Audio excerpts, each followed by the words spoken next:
He is risen. He is risen indeed. Risen indeed. Man, just look at you. You look so good today. Just want to give all of you one big church family hug. I love you all, and I'm so glad that we are here together today on this beautiful Easter morning. Finally, we got some sunlight this year. We had 3 years of clouds, so that's good. Off to a good start. But before we jump into our sermon today, I wanted to say a quick thank you. Last week, we ended our semester of Sunday school, and so I wanted to sincerely thank all of our Sunday school teachers for your service and for your love of our kids and for your ministry. All these kids you've been seeing coming up on this stage, professing faith, coming to the Lord's table, and the more that are coming after them, that's the fruit of your ministry. And so I thank you for it again, and I thank you personally because you are giving me and my wife the opportunity to talk to our kids about our faith. Last week I got home from church and we were talking to Ava, and I asked Ava, what did you learn about in Sunday school today? And she goes, fire. So after a little bit of investigation, I realized, you learned about Shadrach, Meshach, and Abednego, the three men in the fire. She looked at me and she goes, no, Daddy. There were 4 men in the fire. It's like she was so annoyed too. And she was so put out. How long must I deal with this faithless generation? And then I spanked her. And then I was also talking with Asher, and he goes, Daddy, are there diamonds in heaven? I said, buddy, there's more diamonds than you know what to do with in heaven. So diamonds will be like sand on a beach. And I said, in fact, the roads are paved with gold. And he looked at me, and he goes, I am going to be so rich. So from our Sunday school teachers to Asher, from Asher to me, and from me to you, friends, if this day tells anything to you, let it at least tell you that you don't have a clue what's waiting for you. And might we all come to this story with the wonder of a child. A few weeks ago on the Sunday that Swindle was installed, we had 2 different sermons that day because of the occasion. And in the first service, I preached on Psalm 42. And I opened that sermon with the somber reality of how despair has become a new national epidemic. Despair. From 2015 to 2017, the life expectancy in the United States dropped for 3 consecutive years. The last time it dropped 3 consecutive years was over a century ago during World War I, that also coincided with the global flu pandemic. So the researchers started to ask why. In this age with all of this technological advancement, what in the world could be causing our life expectancy to drop so dramatically in the most advanced country that has ever existed in this world? And what they found is startling, because they boiled it down to 4 main causes: opioids, liver disease, overdoses, and suicides. Deaths from these 4 causes have skyrocketed. So much so that they're now being categorized by researchers. They're calling them deaths of despair. These are the deaths that result from what happens when people feel like they have nothing left, nowhere to go, nothing to do, nothing to turn to, and they try to cope with all of the emptiness and all of the pain and all of the hopelessness that they feel. And I know these are things that have impacted your lives as well. We live in a culture that is devoid of hope. Our culture is devoid of hope. And these stats are just a reminder that no matter how hard we try, we will never, ever be able to engineer our own happiness, no matter how hard we try. And yet we are so desperate to find it. If we're honest with ourselves, I think we in the church can struggle with the same thing.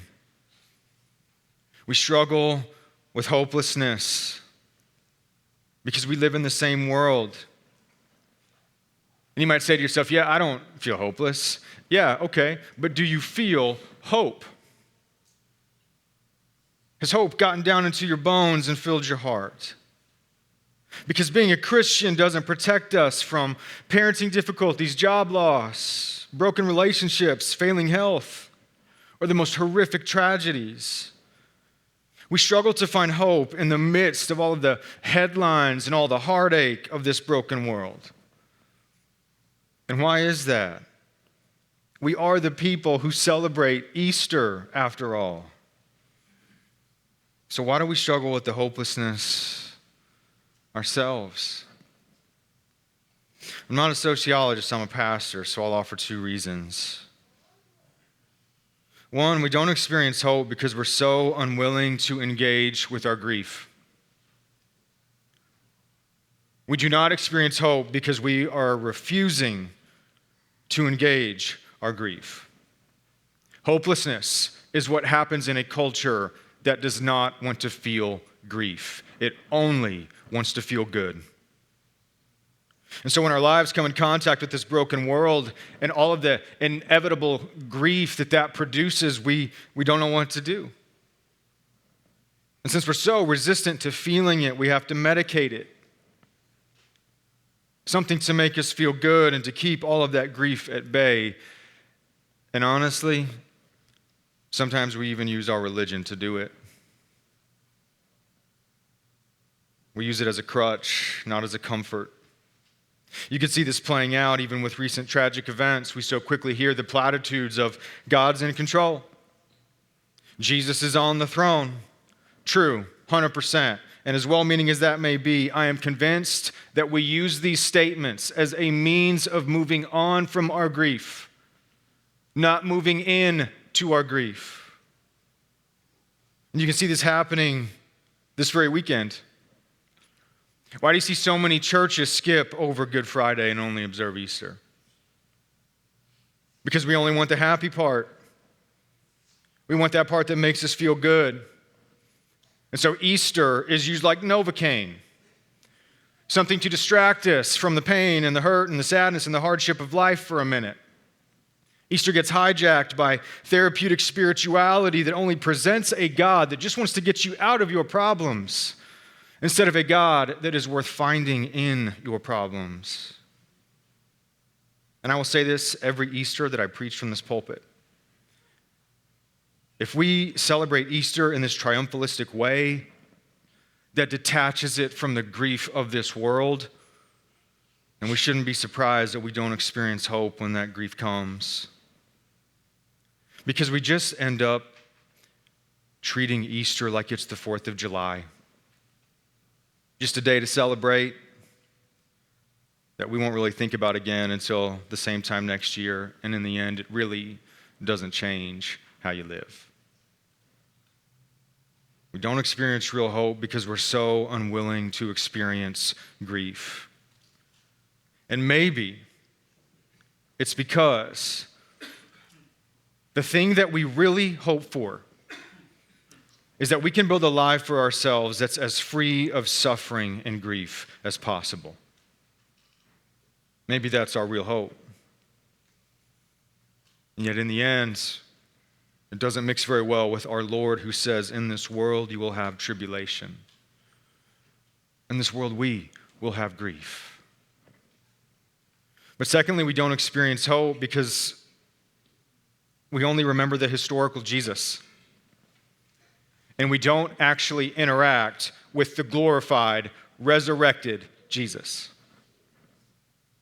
It's one thing to remember what Jesus has done, but it's another thing to engage the resurrected Christ. We read books about Jesus. We hear sermons about Jesus. We listen to podcasts about Jesus. We watch shows about Jesus. But do you interact with the glorified, resurrected Jesus Christ? That's different. Think about it this way. By virtue of time, we are cut off from the historical Jesus.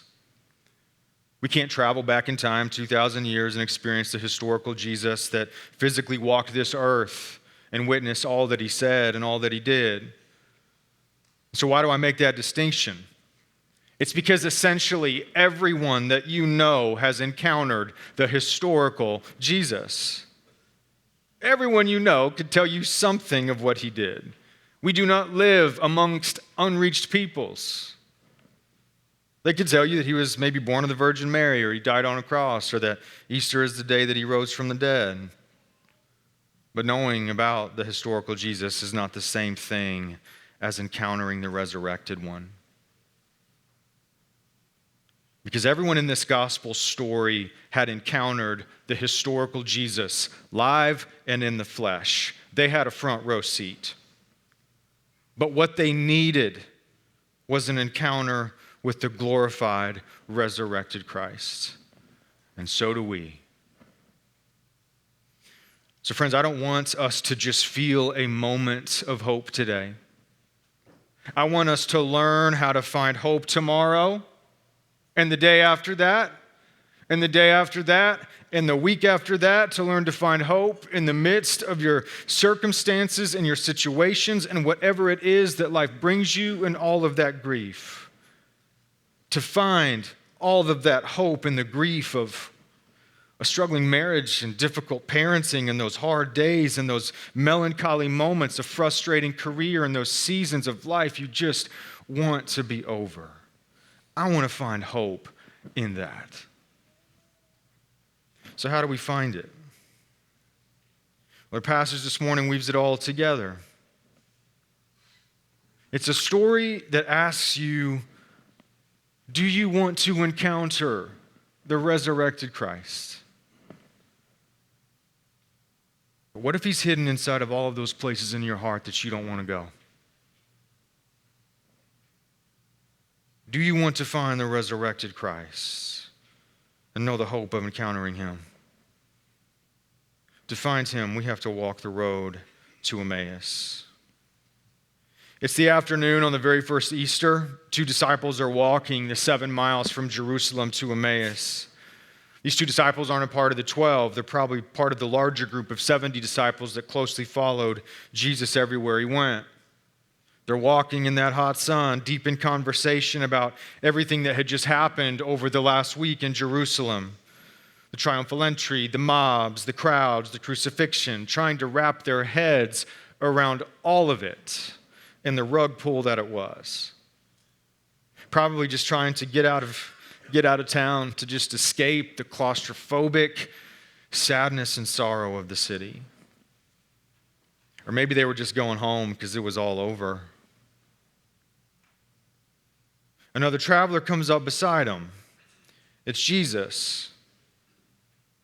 But it says their eyes were kept from recognizing him. They didn't know who he was. Isn't that strange? They had walked and talked with the historical flesh and blood Jesus probably for years. But they don't recognize the resurrected Jesus. Why is that? It's because it's not enough to simply know what Jesus said and did. He must reveal himself to you.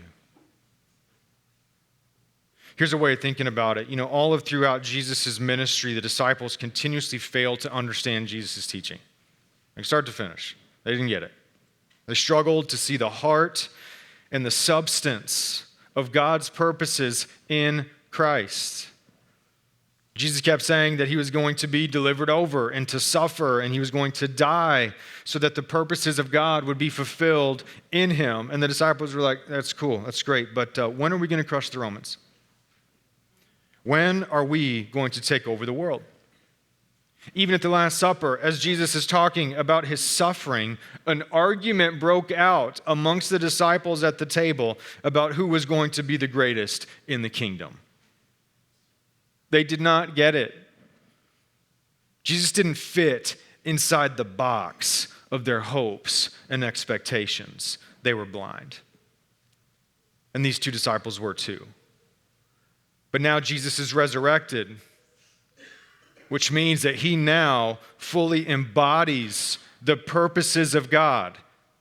Jesus is now the very fulfillment of his teaching in glorified flesh and blood. And these two disciples don't recognize him now because what they were blind to spiritually before, they're just blind to physically now. They needed the window black of their hearts to be torn down and encounter the resurrected Christ. But that's the million-dollar question, isn't it? How does the resurrected Christ reveal himself? Jesus walks up to him and he asks the simplest question. What are you guys talking about? What's this conversation you're having? Isn't that so strange? He knows exactly what they're talking about. If it were me, I would say, guys, it's me. Booyah. Mic drop. Explosions in the background. Wind machine in the hair. You'd reveal yourself like an 80s action hero? Yes, I would. But not Jesus. He just asked a simple question. What are you all talking about? He's so gentle. And it says when he asked this question, the two disciples stopped. They just stood there because they were sad. They were grieved. Isn't it so strange how it's so easy to talk to others about Jesus, but it's not so easy to talk to Jesus himself? They are grieved. And finally, one of them says, my friend, have you been living under a rock? Are you literally the only person, the only visitor to Jerusalem that doesn't know all of the things that happened these last few days? But Jesus doesn't let him off the hook. He's going after all of that sadness. He asks, again, what things? What things? Tell me everything. You see what Jesus is doing? He wants them to express their grief to him from their own mouth. He wants them to recount all of the grief that weighs so heavily upon them, to let it rise up to the surface, to finally feel it, to not just talk about the historical Jesus, but to actually talk to the resurrected one. He wants to meet them in their grief, but they have to be willing to enter into it with him. What things? Tell me everything. Tell me why your heart is so sad. Friends, this is not a one-time thing. This is not a one-time thing that we see the resurrected Jesus do. It's what he does every time that we see him. If you look at all of the post-resurrection accounts of Jesus, what do we see him doing every single time? He's entering into the grief of his people. And how does he do it? He does it with those silly questions. Those simple questions that poke at the part that hurts, that you don't want to talk about. We see him come to Mary at the tomb, and he enters into the grief of loss. Enters into her grief of losing someone so precious to her, and he asks, "Woman, why are you weeping? Who is it that you're looking for?" We see him come to Peter on the shore, and he enters into the grief of all of his guilt and weakness and shame with the question, "Peter, do you love me?" "Yes, Lord, I know I messed up, and Peter, do you love me?" "Yes, Lord, but Peter, do you love me?" Yes, Lord, I love you. Then feed my sheep. I restore you. I forgive you. I love you. We see him come to Thomas, who was trapped in the grief of fear and doubt. The other disciples had all told him that they had seen Jesus. He was alive, but he was so afraid to hope. Maybe life had brought him so many disappointments and losses that he was just scared to death to have hope. Don't tempt me with that. Don't trick me into having hope.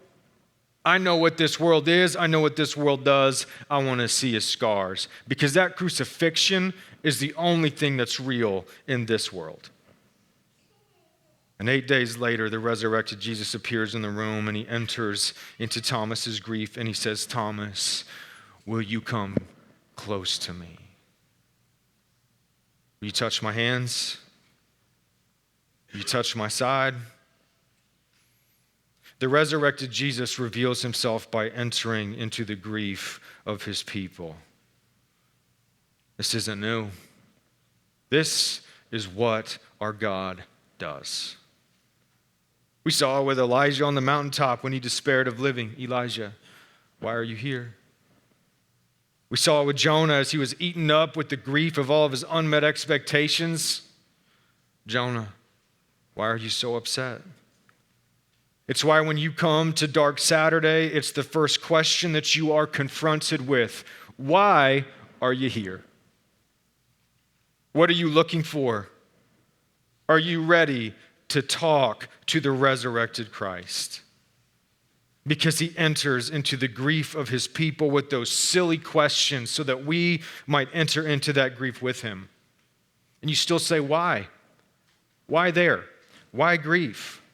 Because grief is that part of your life where you feel so powerless and hopeless and crippled. Grief is that part of your life where it feels like the world won.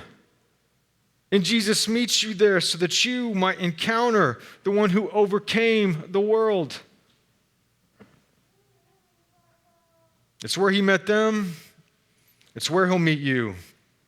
And it all starts with that silly question, what things? Tell me everything.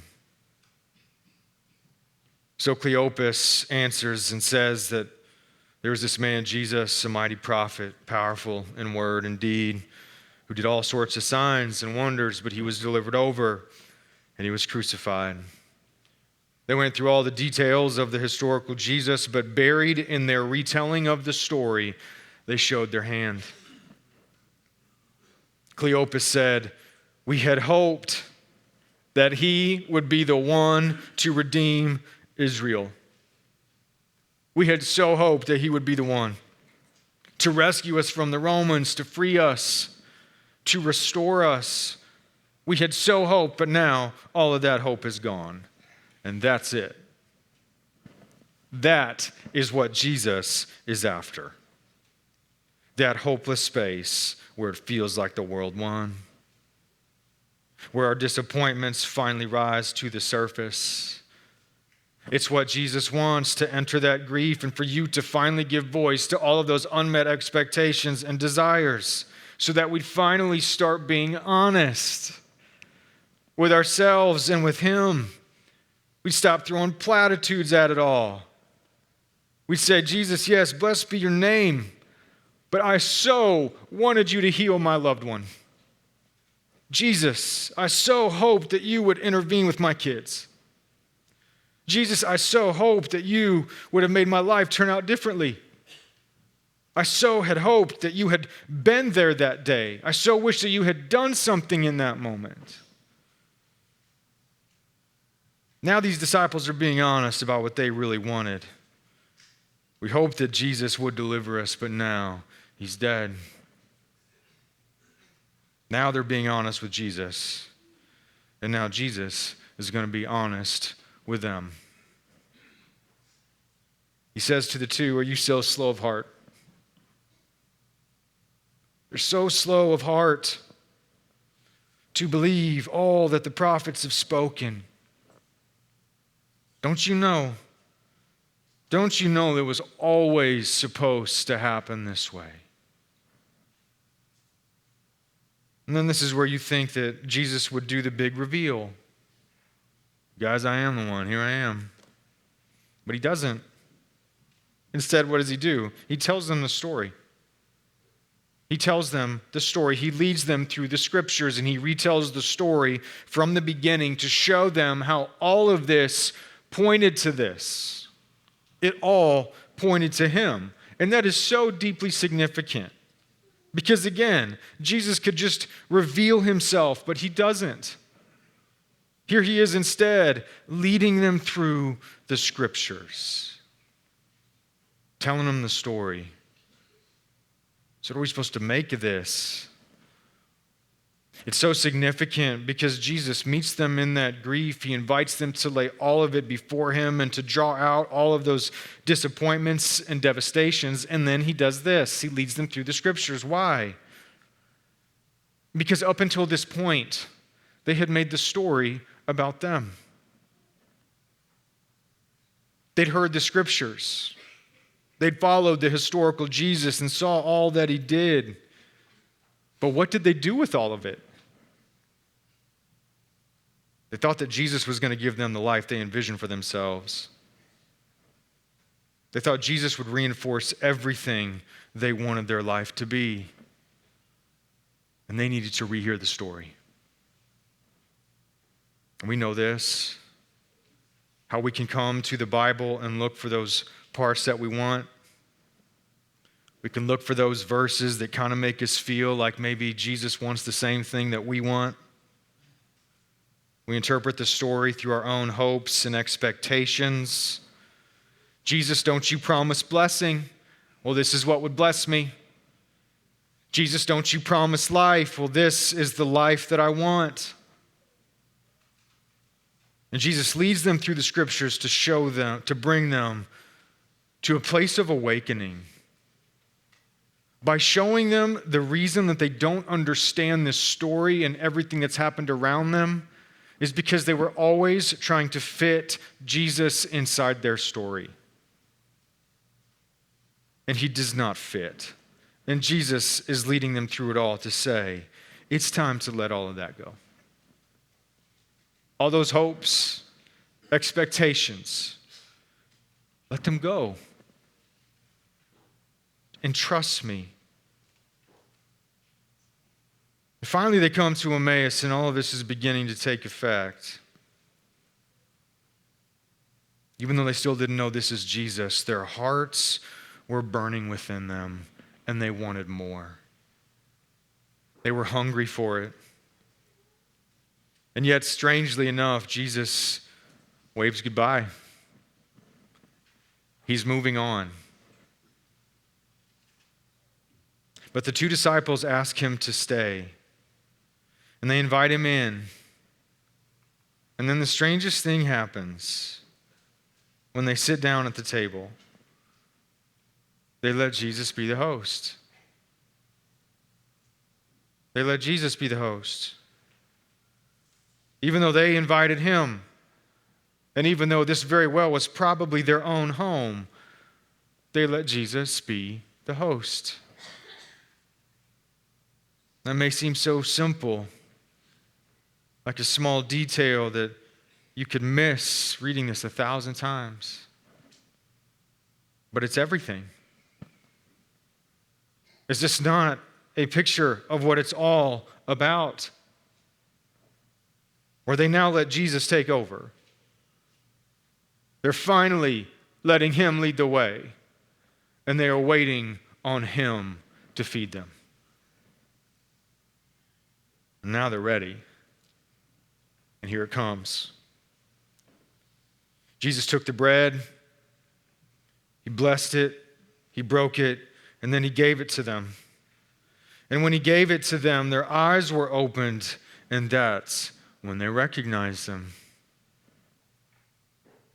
Why the breaking of the bread?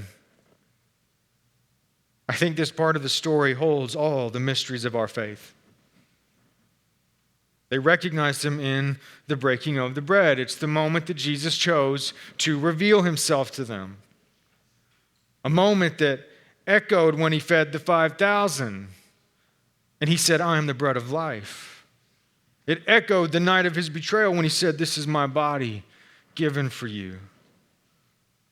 Or maybe it's just the simple fact that when Jesus took the bread and he blessed it, then he broke it, and then he reached out and he gave it. They'd look down, they'd reach for it, they'd see the bread, but then maybe they stopped short. They stopped short when they saw his hands. They would see that this man has scars in each palm, reaching out to them. Scars that look like he'd been pierced for them, torn for them, blessed for them, broken for them, given for them, but is now resurrected and sitting at the table with them. And I so wish that I had a picture of their faces the moment their eyes were opened. That moment where Christ met them in the tomb of their own grief, when the dirge stopped playing and the window black of their hearts was torn down and all of that light flooded in, when all that grief turned to gladness, when all that mourning turned to joy, when all that heartache turned to hope, and faith filled their hearts as they looked up at the resurrected Christ and they saw his smiling face staring back at his beloved. And their lives were forever changed with the only 3 words that could possibly capture that moment. He is risen. And just as soon as they recognized him, he vanished. He's gone. Why? Because the resurrected Jesus operates by faith, not by sight. And now, that faith that was born in their hearts means that for the rest of their lives, the resurrected Christ will be no less present with them then than he was when he was sitting at the table with them. The resurrected Christ wants to meet you too. In all of those places that you don't want to go. And all those things that you don't want to have to deal with. And all those things that you're afraid if you talk about them, they're just going to become more true. He wants you to be honest with him. And he's going to be honest with you. And it is not an easy road to walk.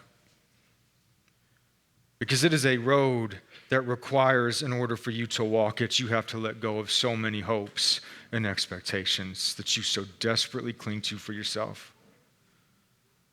It's not an easy road to walk. It's 7 miles in the hot sun, but all other roads are dead ends. And I can't tell you what it will be like when he reveals himself to you, any more than I could tell you what it was like for these 2 disciples. That's only for you. But I can say that when they encountered the resurrected Christ, did it not change everything? Because they were awakened to an understanding of Jesus that was so much bigger than they ever imagined.